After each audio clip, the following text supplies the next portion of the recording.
अरे करिहाना कुछ दिन बात गे ठिकाना हालात गे आगे हमरा से दूर रहिए कुछ दिन समझनी। अरे करिहाना कुछ दिन बात गे ठिकाना हालात गे अरे धारा 302 लागल वापस में हाथ पर ना मांगे। अरे घंटे घंटे खोजले चला पटना जिला के थाना मांगे आगे मिनटे मिनटे खोजले चला बाड़ा जिला के थाना मांगे।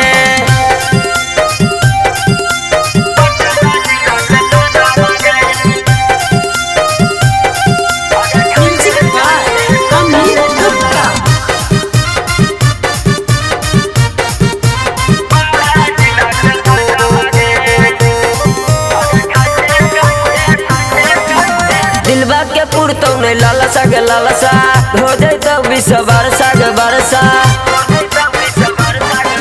अगर दिलबा के पुरतो नहीं लालसा के लालसा हो जाए तो 20 बरसा के बरसा।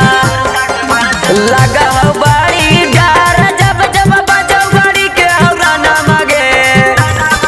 अरे घंटे घंटे खोजले चला पटना जिला के थाना मांगे आगे मिनटे मिनटे खोजले चला बाड़ा जिला के थाना मांगे।